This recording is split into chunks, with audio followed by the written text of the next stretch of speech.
Hi, everyone. Welcome to Using Childcare Contracts to Expand After-School Access in Underserved Areas. We're happy to have you here today, and we are going to get started in just a few seconds. We've got a lot of content to cover.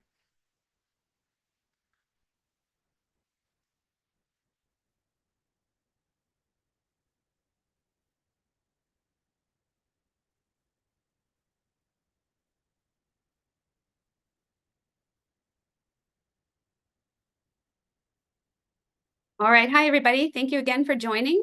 We will be starting our webinar in just a minute. Thank you. This is going to be our webinar using childcare contracts to expand after-school access in underserved areas.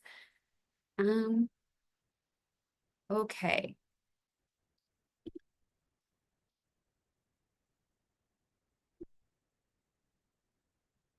All right, so let's go ahead and get started. Sean, can you bring us to the next slide? So welcome, everybody. A little bit of housekeeping before we get deep into our webinar today. If you are experiencing delays with our webinar, please go ahead. Hopefully you can see all the slides in front of you. Go ahead and just try closing out of other programs on your computer and just having the Zoom webinar. Also, this webinar is going to be recorded as well as live streamed, and we will have all the links that we present in the recording sent out to you afterwards, as well as for people who can't make it today. But given that you're here, we really want this to be very interactive. So please, as I can see that you're already doing, make use of the chat. Let us know who you are, where you're from, and as the webinar continues, please populate the chat with your questions, your thoughts, things that you're doing in your own state and locality so that we can all learn from each other in this new space. Sean, next slide. So I'm Jillian Luckner, the Policy Director at the Afterschool Alliance, and I'm joined today by a really fabulous panel of experts. I have Ryan Page, Director of Childcare at the Iowa Department of Health and Human Services, Stephanie Barker, the Interim Director at the Kentucky Out-of-School Alliance, Nicole Miller, the Executive Director of Vermont Afterschool, and Ashley Liska, the Associate Director of Quality Initiatives at the Missouri Afterschool Network. We also, in addition to having our questions in the chat, are just going to ask two quick questions of all of you to get a sense of who's in the room. Charlotte, can you put up our questions? So go ahead and just take about 30 seconds or so and respond to these questions so we can get a sense of who's here with us today.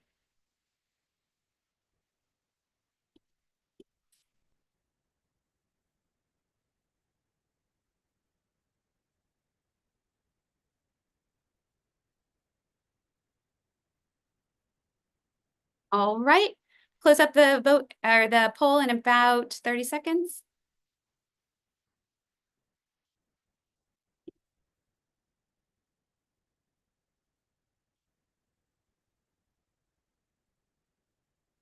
Okay, let's close that poll and see who's here. Hopefully you'll all be able to see the results. All right, so we have a number of program providers, some school administrators, some state and national organizations, and a bunch of others. So it'll be great to look through and see where everybody's coming from.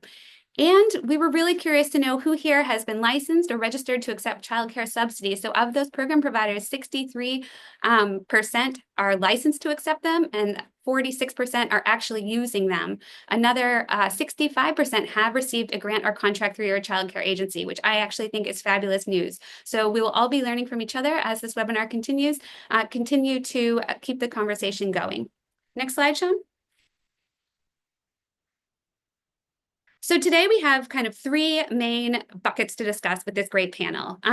Defining underserved areas to ensure they include school-age populations, which really supports family need, using that definition to improve grants and contracts that really build out after-school and summer supply, and supporting school-age quality and professional development in order to ensure impacts for our youth. So I'm just going to provide a little bit of context initially to situate these in a policy framework and hopefully equip you with some of the knowledge and resources we have at the Afterschool Alliance to really make the case for this type of funding for school-age children.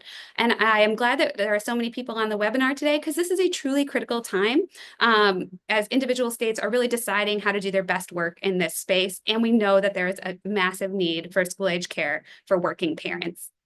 On the next slide. So everybody on this webinar already knows that quality after-school programs have amazing positive benefits. We now have even new research that shows that quality after-school has about equal and additive effects to the investments in early care, and that young people need multiple enrichment environments over the course of their development from 0 through adulthood to see the greatest effects. So the handoff that we coordinate for kids from their high-quality early care to their high-quality school-age care is absolutely critical. On the next slide, Sean. We also know that working parents of school-age children want and need these programs to keep their jobs. If you are a parent of a school-age child on this call, then you can probably just skip this slide because you are already too aware of the needs of parents for after school, before school, and summer programs, given school start times, school end times, and of course, summer. You're already doing the work. We at the After School Alliance have data to back you up on this, and you can find national and state-specific data on our websites to help you make the case. Next slide. We also have been doing some provider surveys, and that shows us that, again, with a huge population of school-age providers on this call, this will be no surprise, but school-age providers really also need support. Many of them have students that they want to serve that are on their wait list, but they can't currently serve. And others think about the community around them. 82% recognize that there are children in their community who need after-school program, but are not able to access it. We also know that providers themselves are struggling. 81% of providers report being extremely concerned or concerned about their program's sustainability and future. So just sustaining their work moving forward being a major concern of providers. On the next slide, we then talk about an opportunity. So as many of you mentioned in the survey, you can tie into opportunities like the Child Care and Development Block Grant, which is also sometimes called CCDBG or CCDF, the Child Care Development Fund, and across different states can have different names. For example, in Oregon, it's called employer-related daycare, but it's the state subsidy system for childcare. Currently, 44% of those served with CCDBG funds are school age, and I would truly love to see every after-school and summer provider for students from 5 to 13 tied into the CCDBG program. I do know it can often be difficult for school-age providers to tie into this, but it really is a substantial bipartisan piece of legislation that everybody can make the most out of. And there has been a lot of momentum recently to make it even easier to access while maintaining strong health and safety standards by including more school age ideas in the licensing process. And being licensed often does open up providers to accessing other benefits as well, such as free professional development and credentials, even degrees, and also in some states, free childcare for their own children. So if you want help navigating this funding stream, certainly feel free to reach out to us at the Alliance or your statewide after-school network. Next slide. So the CCDF final rule that we're here to talk about today really kind of overlaid on that CCDBG legislation. And it was finalized last year with multiple goals, one of them being parent affordability, but the other one to ensure that parents really have true choices to access the programs that they want. And that means that providers need to exist in their area and be willing to participate in the CCDBG program. So the final rule aimed to address some barriers to program participation. One of the things that it did was ensure providers will get paid before they're actually serving the kid rather than after, prospective pay, and also paying based on enrollment rather than attendance. So if a kid misses a day, the provider can still cover all their fixed costs. So really beneficial changes. And the third thing it really honed in on was grants and contracts. And we today are honing in on grants and contracts because it presents a really significant opportunity for program stability, increasing workforce pay, enhancing quality supports, and states have enormous flexibility right now in how they're designing these systems. So on the next slide, there is some great work about how grants and contracts in the childcare space are defined, but I'm not going to spend too much time here. The great experts at the Urban Institute, Danielle Ewan, Gina Adams, and their team have really done the work of looking into the benefits, the challenges, the definitions, and this could be really helpful to those approaching this for the first time. So I just want to present this and we'll send the links out afterwards if anybody wants to dig in. On the next page, I want to talk specifically about the grants and contracts in this final rule. So there are states were always allowed to do grants and contracts, but the final rule requires it in 3 specific areas: infants and toddlers, children with disabilities, and children from underserved areas. And the big thing to highlight here is that states will be defining underserved areas for themselves. And so this means that there's a lot of potential to help states in how they recognize underserved areas. One thing that you may have heard about in the field that I really want to stress is that sometimes when people are talking about underserved areas, they think about childcare deserts. However, the majority of places that are defining childcare deserts define them as areas that have 3 times as many children aged 0 to 5 than they do licensed childcare slots. Notice that that only focuses on 0 to 5. So when we think about that family need across the 0 to 13 continuum, we know we really have to stretch that definition and ensure that all families of students of all ages will be included. And you'll learn more about kind of defining this and what this can look like from our speakers in just a minute. We also want to be very realistic about where the gaps truly exist. On the next page, I just want to highlight that the Office of Child Care also did put out what they called a rule explainer with a couple extra details in there, recognition that those 3 areas do have overlap. Also mention that while they are requiring those 3 specific areas. They also strongly encourage states to look at other areas for grants and contracts. They specifically mention rural communities, dual language learners, and also specifically mention out-of-school time care as other areas that states might consider. They also discuss that contracts can be direct to providers or through intermediaries or other entities. On the next slide. On this slide, in December of 2024, last year, they did publish a list looking at the state CCDF plans, which were also finalized last year, of which states they saw to be in compliance with this final regulation. And so if you look at the middle column here on this slide, you can see that there are 9 states deemed to be in compliance. So what I think there's an opportunity here is that if your state is one of those 9, you can ask that state and ensure that that definition for underserved areas includes school-age care and those grants and contracts are open to those opportunities, or if the state can create other grants and contracts for out-of-school time providers as recommended in the final rule. If your state has a waiver, and most states do, and that gives them about 2 years to define and decide on how to implement this process, then it's a really huge opportunity to engage, be at the table right away on the ground floor as they develop this process to define underserved areas and serve all these populations over the next few years. So on the next slide, I'm going to allow us to dig into our great speakers that are really defining underserved areas, thinking about gaps for school-age families, creating grant programs to build childcare capacity, and really ensuring the quality settings that really impact youth outcomes in the short and the long term, and give parents those real choices for school-age care and the development of their growing children. And with that, I will pass it off to Ryan Page, the Iowa Office of Childcare. Thank you, Jillian.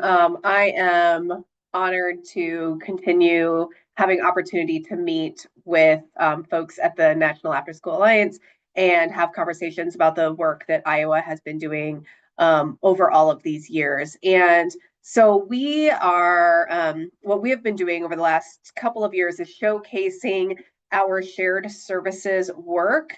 And in August of 2024, we launched Iowa Childcare Connect.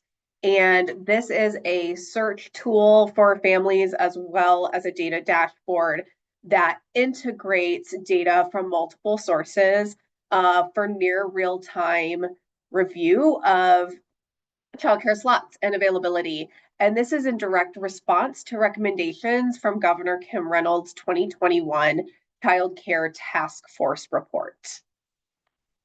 Next slide.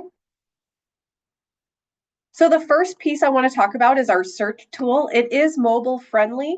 And what it does is it's built on a Google Map platform, and you can filter the results to meet each family's individual needs. So it's not that other states haven't done this before. We've taken it a step further, however. So we can look by ages of children, days and hours of operation, if they are a home or a center, whether they accept childcare assistance. That is our CCDF subsidy that Jillian was just talking about, and then whether they're participating in our quality rating program. The key component of this is that we have data coming from multiple sources that is directly from our child care providers. So not only are we saying we have slots that are licensed at ABC Childcare, we are saying ABC Childcare is also reporting availability or a lack of availability in these different age groups or days and hours, and if they accept CCA. And so that's coming in through our child care resource and referral system. It's coming through child care management systems that we have data bridges built in.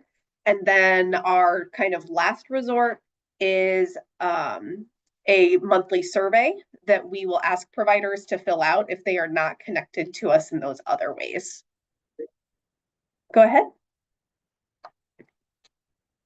Our data dashboards, I'm going to show you a couple screens of those. This allows us to leverage our state data to assume need versus availability. And this was a multi-year process. We did already have some data sharing agreements built in, but what we were able to do is take what we know about licensed care versus operationally what childcare facilities can say that they can take, and look at those gaps by age group. And so we're looking at that from birth record data. So we have vital statistics built in once a year to the system so that our potential demand is accurate. And then we have an ability to strategically look across different assumptions. So when we think about the grants and contracts requirements that we have as part of the final rule, this is going to be an amazing tool, not only at the state level, but at the local levels as well, so that we know exactly where we should be targeting and being intentional about those funds, particularly the underserved community. Go ahead. So what you're looking at right now is the operational capacity for school-aged children if we assume only 67% of children in Iowa need access to this as a service. So when we look at licensed capacity versus every child born needs access, then it's glaringly different, and you will see a lot of red, or I guess pink, on where we do or do not have service. And so the next screen, I'm not going to go there yet, will show you what 100% of all children needing care. But right now, what we're showing is that we are oversaturated, technically, across the state with our supply versus demand for this aged population.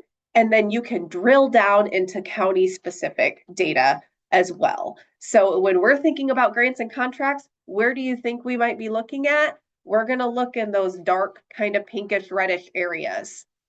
And then if you want to go ahead to the 100% of births, our demand goes up to about 35,000. And again, we're looking at operationally because we know that we license programs often more than what they can take or have staffing for. And again, we want to make sure that if we're looking at 100% of births to capacity, it's going to look a lot different than if we're scaling it down. 76% of Iowa families have children or have all available parents in the workforce. But we also know, again, parent choice, not every child's going to need access. So that 67%, that's kind of my bread and butter number of what we're looking at when we're looking at supply versus demand. So again, those bottom two tiers, the northwest kind of or southwest area of the state is interestingly green here, but the bottom two tiers of counties in Iowa are often areas that they are known to lack adequate resources, not just in childcare, but across like economic drivers as well. So we were very lucky to have a strategic partnership with Iowa State University that started back in 2019 for a system called Iowa's Integrated Data for Decision Making, I2D2. And it was because of that data sharing agreement and that relationship that we were able to contract intergovernmentally with our state university, who then subcontracted with a company called Resultant. And Resultant is who helped build all of this work. And I think it cost us about $5 million to build with $500,000 annual upkeep cost. And this is part of a larger shared services initiative, which includes childcare management systems, the Childcare Collaborative of Iowa, who we offered some business prowess, financial fidelity, business practice enhancements for childcare facilities that get in the business of this because they love kids, not necessarily because they are really good at business. And so that is a different resource that we are using. And just to throw this out there too, for Iowa's school age population and related to childcare and that CCDF subsidy that Jillian was mentioning, about 50% of our users of subsidy are school-aged children. Iowa does not have a license exempt space for the school age, like before and after school programs or things like that. So if they want to accept subsidy, they are required to be licensed. So all licensed facilities are incorporated into the data that I am showing you. Anything else? Nope, that's it for me. Stephanie, on to you. All right, thanks, Ryan. And first, just want to start out by saying I just want to call out Iowa's amazing work in this space. Kentucky is not quite there yet, but we are collecting the data and hoping to get there one day. And so, just want to thank you all for being here today. It's really a privilege to talk about the work that the Kentucky Out of School Alliance, also known as CIOSA, has been doing to map Kentucky's school-age childcare landscape and identify underserved areas. As y'all know here today, this is a critical topic for our communities and children, and I just hope to shed some light on the importance of this initiative and the positive impact it's been having in our state. To begin, I want to take a moment to reflect on the need versus the current state of childcare in Kentucky, particularly when it comes to school-age kids. As after-school professionals and advocates all know, affordable quality childcare beginning at birth and extending through early adolescence is not just a convenience, but an absolute necessity. Parents need to know where their kids are and need to know that they're safe and engaged while they're at work and managing other responsibilities. Next slide, please. And because school-age kids spend about 80% of their waking hours outside of school, we all know that this need doesn't end on the first day of kindergarten. Next slide, please. But in Kentucky, far too many families don't have access to quality care. According to America After 3 p.m., for every child in Kentucky in an after-school program, 4 more are waiting for a spot. In other words, there are more than 280,000 kids in Kentucky who would be enrolled in a program if one were available to them. Next slide, please. So while the COVID-19 pandemic helped shed light on Kentucky's current childcare crisis and its impacts, after school is often an afterthought in these conversations, if it's even mentioned at all. In the recent news articles shown here, childcare is really only discussed in the context of the needs of very young kids, as in infants, toddlers, and preschoolers. Next slide, please. For years, stories and anecdotal data from parents and providers across Kentucky told us things were just as bad and possibly even worse for families seeking quality school-aged care, but we really didn't have the data to back it up. Next slide, please. So beginning in 2020, perfect timing, right? CIOSA undertook the critical task of mapping Kentucky's school-age childcare offerings to better understand how our state's supply of licensed school-age care compared to the supply of licensed early care and education programs look like. The work was done as part of a larger data project aimed at quantifying all after-school and summer programs in our state that are regulated by the state or receiving federal 21st century funding. By gathering and analyzing and mapping these data through open records requests each year, we're able to identify where licensed school-age childcare programs are and where they're not in our state and track these changes over time.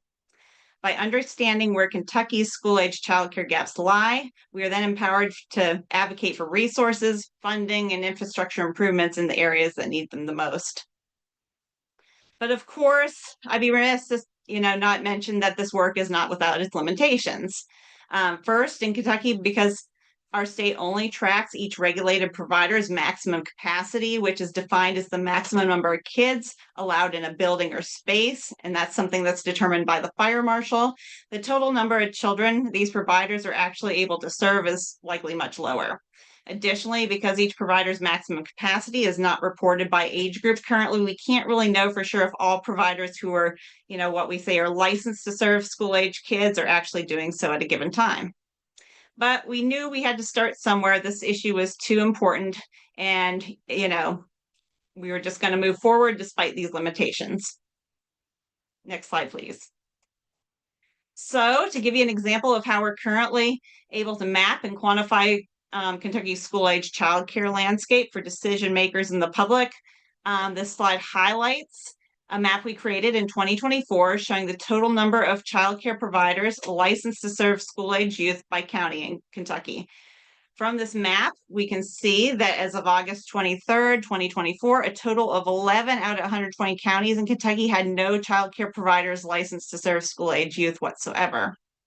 And as you can see here, we know that the issuance of licensure does not guarantee that school-age services are being provided.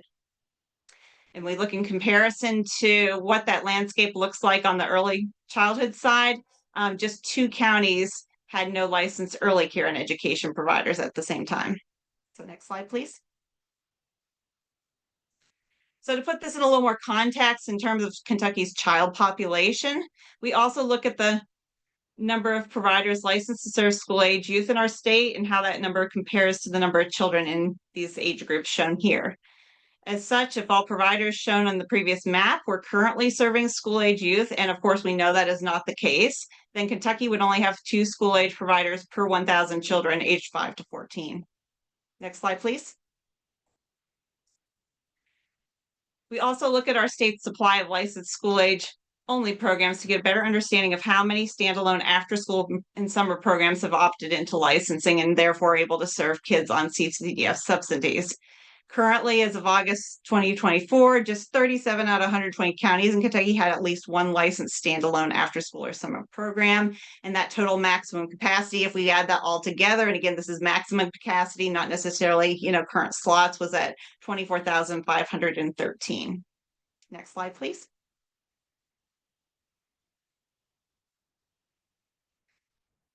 So the impact of identifying all these underserved areas is far-reaching for us. So for one, it enables us to advocate for the allocation of state and federal resources to areas where they will have the most significant impact. This can mean grants for new childcare programs or the development of public-private partnerships that bring in the resources needed to fill these gaps. Moreover, the data allows CAIOSA to collaborate with local communities to find innovative solutions. And we all know that this work also helps us, of course, make the case for better data. But ultimately, the goal here is just to ensure that all families in Kentucky, regardless of where they live, have access to safe, affordable care. And this starts by making after school a priority. So to learn more about our current school-age childcare policy priorities, you can visit the link shown here. But our work is far from done. While the mapping effort has helped provide critical insights to where some of the gaps exist, there is still much to be done to ensure that we all understand all the care gaps that exist across Kentucky and start working to fill them. Next slide, please. So in closing, you can visit us on the web at www.kyoutofschoolalliance.com. And you can learn more, on our site about how we're working to build a more robust childcare system in Kentucky that is inclusive of school age needs. And next, I'm going to turn it over to Nicole Miller from Vermont Afterschool. Good afternoon or good morning, depending on where you're tuning in from. I am so excited to share how Vermont is using grants directly to OST providers in the field to expand and maintain school-age childcare capacity, and what we've been doing over the past few years with COVID-era funds and are now moving forward with state funds. Next slide, please. So in Vermont, we're working towards universal after-school and summer, and school-age childcare is a key component of that after-school landscape for us. We have identified deserts across the state with no or limited after-school capacity, though not as robust as a system as Kentucky or Iowa, so I'm a little bit envious. But we are working to expand access and increase spots for school-age children to support youth and families.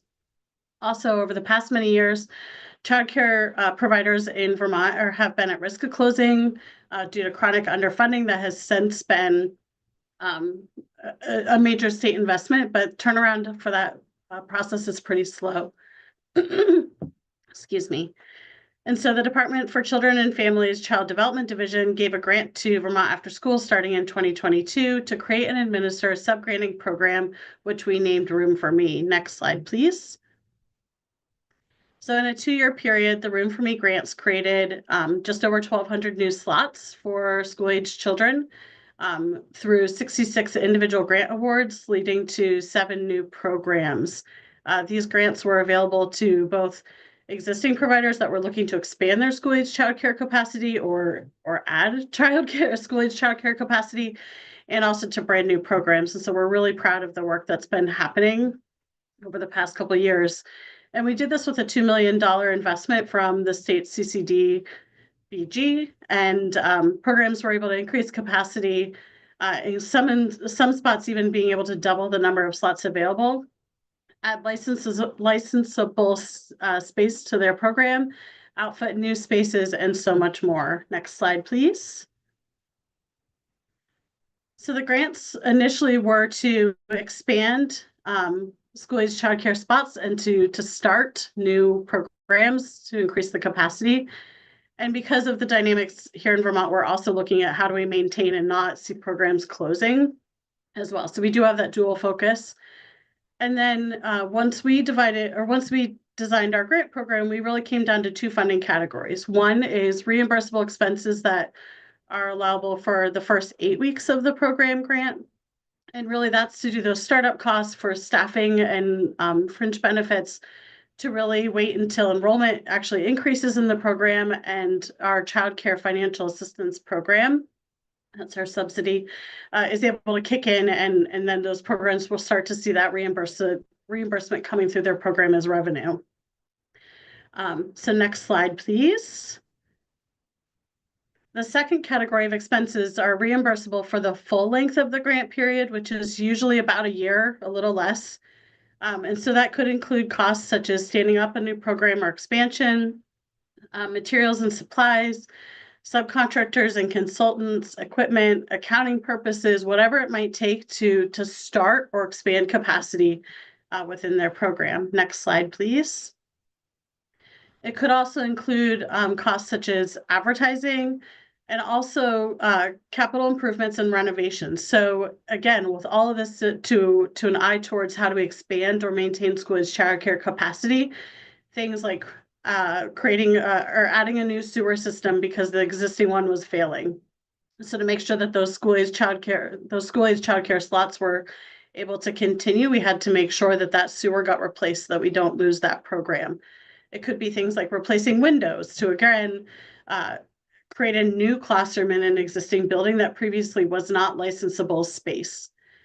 Our grants initially were $20,000 for our family home childcare providers, up to $50,000 for our center-based childcare providers.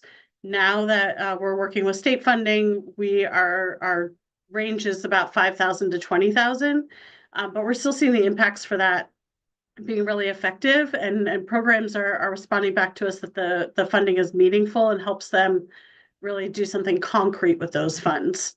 Next slide, please. So again, in order to use these funds, a program had to apply, and they had to be a new or existing regulated childcare, either a home-based or a center-based or a licensed after-school program. Those are 3 different categories here in Vermont that we have for licensable programs. They had to be in good standing with our Child Development Division's licensing department, and so we worked really closely with them to make sure that when a program was proposing a grant or something that was going to expand capacity, that it was actually going to do that it would actually be able to be licensable space, that they'd be able to increase the number of slots. We also really strongly encourage programs to enroll their families if they weren't in our child care financial assistance program, and to make sure that those families are taking advantage of the new state investment along with federal funds to make sure that families are able to keep childcare affordable, and that also childcare providers are making more meaningful and livable wages. I will say that school age was a particular focus for the state, and I'm really excited that Vermont was able to see that need. There are other entities in our state that ran infant and toddler expansion grant programs, and so collectively, we've really been able to increase slots, increase capacity across the whole system, while a special focus on these key areas. Next slide, please. So a few examples of how funds have been used. Certainly things like supplies and equipment, play structures for outside, replacing old ones, putting in new ones, depending on what the program was doing, storage sheds, appliances, microscopes, chairs for littles, size appropriate tables, any multitude of supplies and equipment you could think of, as long as the program was able to show that it was specifically being used for school-age children and to increase the capacity and make sure that those spaces were outfitted properly. They could also use it for capital projects, again, to meet licensing capacity. So like I mentioned earlier, window replacements, fire alarm upgrades, increasing water supply to a program so that then it could be licensable, We also, as I mentioned, the startup staff wages and benefits, again, that was only eligible for the first 8 weeks until those enrollment numbers increase. And the theory is that then the program would be receiving the revenue from the enrollment. We also allowed programs, especially in this later round, to use it to increase capacity. Vermont uses our quality improvement and rating system is called STARS. And so they could use that to, again, maintain capacity, maintain high quality, though the focus does continue to be on capacity itself. Next slide, please.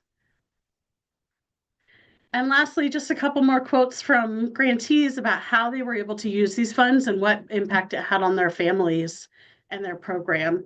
So you'll see in these quotes things like competitive wages and benefits, really worried about making sure that we have a stable workforce in Vermont, again, so that we can serve the maximum number of youth, of school-age children and youth that need to be served. And then you'll also see the impact around startup and restarting program costs, like if a program had to pause during COVID. Additionally, I'll say that when we were able to establish relationships with grantees, then we've been able to layer in quality technical assistance to continue to build up those programs over time. And with that, I'm going to pass the mic to Ashley Liska from the Missouri Afterschool Network. Thank you, Nicole. Next slide. So in Missouri, we use quality dollars from CCDF funding to offer school-age community grants. Currently, we have 22 programs that were awarded school-age community grants in this cohort, and those 22 programs serve 38 sites with a total of 2,029 students throughout all sites served. Next slide. So, like I said, the funding for that does come from CCDF quality dollars versus funding for spots. But the state does allocate a little over $2 million for the school-age community grants. Eligible programs can get up to $80,000 a year for a single site or $100,000 a year for multiple sites per 3-year grant cycle. And then the Missouri Afterschool Network gets $300,000 a year for training, technical assistance, and resources that we provide to those grantees, and another $100,000 a year for data collection and reporting. Next slide. So the purpose of these school-age community grants are quality improvement. They are to expand the capacity and quality of school-age childcare. Programs must provide academic support and a broad array of enrichment activities. And there is also a continuous quality improvement part of this where programs are measured annually using the Weigert program quality assessment tools and the assess, plan, improve process. That is a large piece because we want to show how quality improvement impacts these programs throughout the state. As a previous provider that did receive these grants, I will say each year we were able to document and show the increase in quality over the course of year to year through this continuous quality improvement measure. All programs are required to go through that assess, plan, improve process. So like I said, we use the Weigert program quality assessment tools. So either the school age PQA or the youth PQA, depending on program. Those are done by external assessors. Once those reports are in, each program has an after-school regional educator that comes in and does a planning with data, reviews those results, helps them create a quality action plan, and starts them on their journey through the improvement process. And then part of that improvement process is their access to the Weigert Youth Work Methods courses. And so, like I said, it is it's a huge win for programs to receive this, and a big benefit to be able to show that quality improvement over time. In Missouri, out of our school age programs, they are all showing a 4.1 or above on these on a scale of 1 to 5. So great quality going on there. Next slide, please.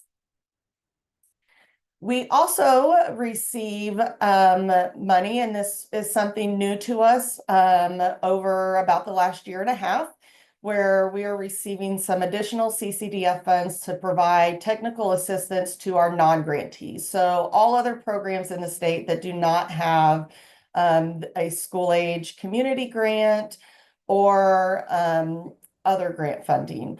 To date, we have supported 61 programs, 25 of them with operations, and another 36 of them with quality improvement. Next slide, please.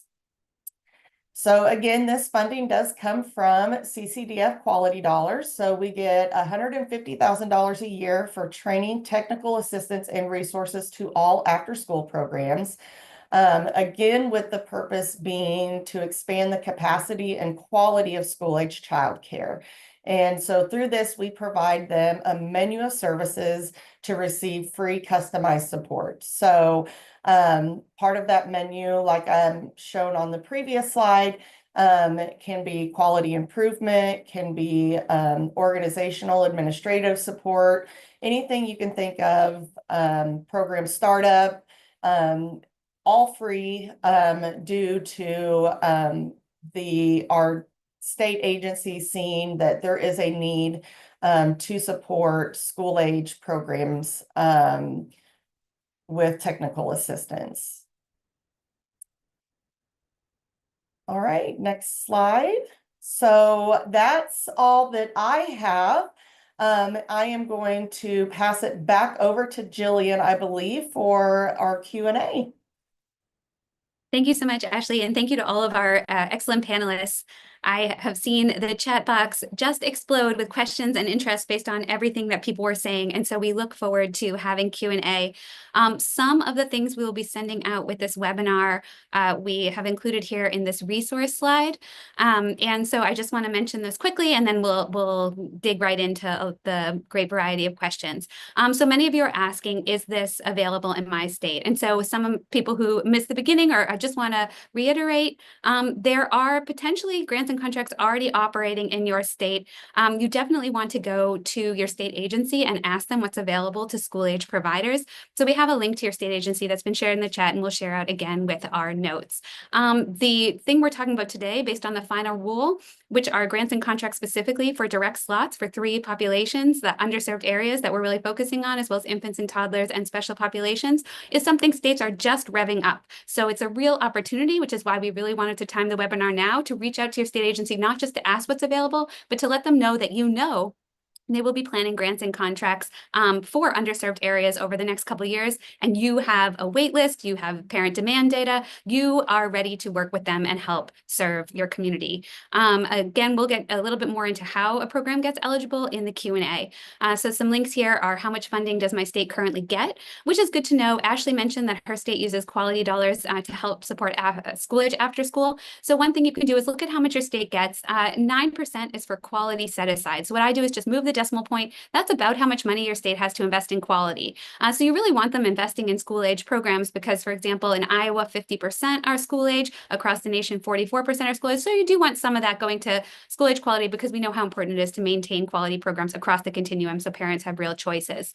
Also knowing which percentage of school age children in your state are being served is, again, that percentage that can help you to advocate. You also may want to know the level of demand in your state. We collect this data in America After 3, and the After School Alliance will be publishing fresh data this fall. So make sure that you're keeping on our email list to make sure you're aware of when that comes out. That is state-by-state data.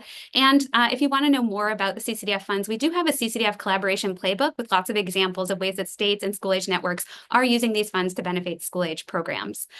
So let's really dig in on the Q&A. There were a lot of questions, so I might see if maybe Charlotte on our team can kind of lead us off with the first one. Oh, sorry. Nope. My one last slide. Again, this is kind of what I was saying on the other slide where we're giving you the resources, but like, what do you do now with all this information? You probably have some ideas of your own. Connecting with your administrator is one, connecting with your statewide after-school network is another. For example, Missouri has a number of state grants, and so some of them are through childcare, but you might be able to tie into some other funding opportunities too when you're connecting with the statewide network and really broaden the scope of grants that you are able to access. And then working with that state agency as they develop these grants and contracts, some kind of questions to ask. Again, thinking of summer as one kind of foot in the door space where a state might really be trying to think about how to create grants and contracts for that giant summer gap that families experience. And then you're always welcome to reach out to us at the Alliance. So let's go ahead right into the Q&A. I feel like one of the first questions was about eligibility. Maybe we should start there. All right, so one of the things to know about CCDBG designed as a block grant is that the states have enormous amounts of flexibility in how they design their programs within some federal parameters. So the federal law requires that any program getting these funds, do have a background check for their staff and meet some health and safety requirements. But other than that, again, there's a huge state flexibility. So we won't be able to answer specifically to your state, what those elements are. In some states, like Ryan was saying, every program needs to be licensed to participate. And others, they have a license exempt but CCDBG eligible category where you can draw down the funds even as you're license exempt. One thing to consider, again, is that a lot of states are thinking about school age licensing pathways.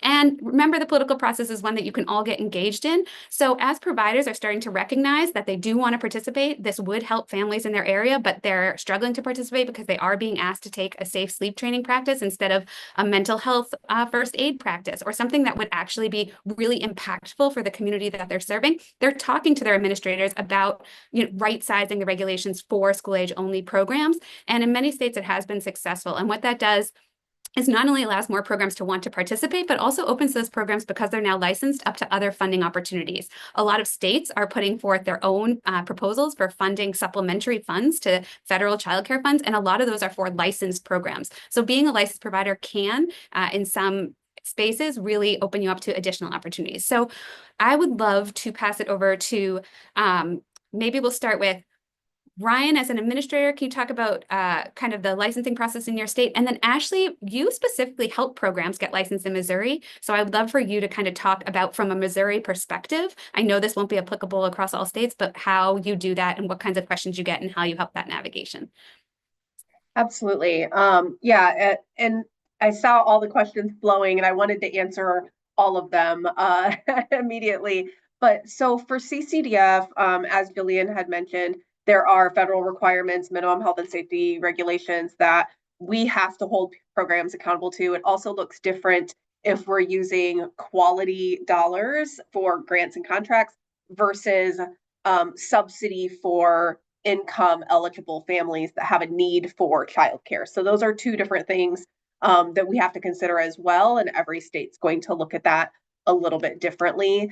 And Jillian, I love that you mentioned right sizing regulations because we have new licensing regulations in July 1st, 2025 as part of a red tape review of our regulations.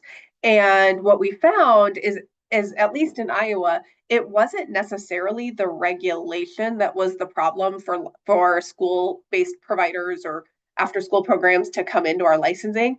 It was our own implementation and interpretation of those regulations as it related to what is expected with 3-year-olds versus what is expected of 9-year-olds that walk to the bathroom all day long without supervision, right? And so we started looking at how do we clarify our guidelines around that. And then we took areas that are just not applicable, or because it's in a school program, or a school building, it exempts them from something. And we carved that out specifically within our regulations to say, if you're operating this, it doesn't count here. And we engaged our Iowa After School Alliance. We brought the Boys and Girls Club in. We brought our school-based providers in and had that conversation directly with them. And I tell you what, they were harder on themselves for licensing than we were going to be. I'm like, do we really need that? And they're like, absolutely, don't get rid of that. So it's not always the regulation that is the problem. It is the implementation or interpretation of the guidance that gets us a little bit hinky. I'll pass it over to Ashley. So I will piggyback on that. It was similar in Missouri. It was not the federal regulations that caused the hiccups for school age providers. It is state interpretation. So always, always room for you to advocate and talk with your administrators in your state if you've got concerns there. But specifically in Missouri, one of the things I do the most, aside from supporting that quality improvement, has been supporting program startup. And so we have seen over the last couple of years since COVID that we are getting more and more nonprofits and communities, organizations that see a need for school-age childcare and after-school programming. And they do not necessarily understand the ins and outs of the childcare piece. And so those are a lot of the programs or organizations that I work with. And it really is walking them through, what is licensing? A lot of times it's, why do I have to be licensed? And it's because of how childcare is defined in state statute. So, another thing to consider, I saw that question come up quite a bit in there, like, how do we know, if we're eligible or these kinds of things? There are some things that might be defined in your state statute. And so our statute defines what childcare is, and then the state administrator, so our Department of Education and Office of Childhood, then further hones in on that definition of what it is. And so in Missouri, it is, your sole responsibility for that child. And the parent's not there, you're serving a snack, they're in your care for a certain number of hours a week, certain number of days per week. So there's a lot of parameters there that we have to work through before we even really look at the licensing. But then, yes, there are times where there are rules and regulations that are designed for infants, toddlers, and preschoolers that don't work for school age. And so I do a lot of work helping them navigate that. So what does this look like for school age programming? So, this is the equipment list for infants and toddlers. It's not applicable. What is yours going to look like? This is the training that's required for infants and toddlers. Well, you don't serve them. You don't have to worry about safe sleep. So helping them navigate the certain exemptions that there are for school age programming is a lot of what I spend time doing, helping programs get licensed, is to just navigate. We are also, like Iowa, we are also in the process in Missouri of looking at licensing rules and regulations, and hopefully there's some task force work and some other work going on where maybe we will finally get some more specific school age focused rules and regs that will help. So I think, Jillian, I answered. Yes, thank you both. That was very helpful, and hopefully that helps. So I will say, we are, again, so excited by all the questions. As many of these we might have to get to in a Q&A that we send out with our follow-up, because I cannot keep up. But I would love to approach somebody, ask specifically about the mapping. How did you go about doing the mapping? So Stephanie, let me try to find that one, or Charlotte can uplift that one so that you can answer that one more specifically. And then there's a question about the focus on ECE. And again, a number of states are saying my state is highly focused on early care. You are not alone, even though this law has always served from 0 to 13. And that's one of the reasons I put those slides up initially. We know that working parents still need this care, and your 7-year-old, if you have one, probably is not going to walk themselves home from school today and make themselves a snack. We know that the need is there. It is true that oftentimes administrators focus on the 0 to 5, especially after the reauthorization, which just, I think, is a space for advocacy, to let them know the needs of the parents and the communities you're serving, the needs of the program that you're working at, to let them know that this is a huge area that parents also need support. Summer care, again, being a huge gap. So I recognize that it's a bit of an uphill climb, but we are right now a coalition of over 300 people on this call. And I think that the work that we're doing, helping each other understand the ways that we're advocating, will move this field forward. And there are a number of states who are digging in on school age, some of which are on this call, like Nicole in Vermont is a great example, obviously, and Missouri. So let us know how we can help you at the Alliance, but let's keep that in mind, that yes, early care has been a focus, but it should not be the only focus, because we know that this is a working families legislation at its core, and that working families have children of all ages. Charlotte, was anybody able to find the question on mapping?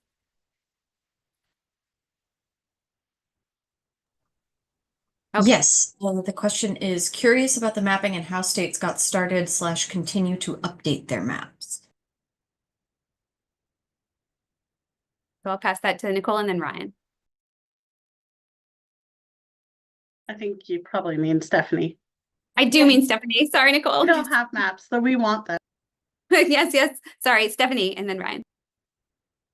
Yeah, so how we got started was really, we saw the need. We were constantly asked, how many programs are in my area? What does the supply look like? And we were just, a few years ago, we just didn't know. We had the data from the After School Alliance, knowing that, around 280,000 kids didn't have access to programs. We didn't know where those kids lived, where programs were located. And so it was really, we just started from scratch, and we started by reaching out to our state agency partners and asking for existing data.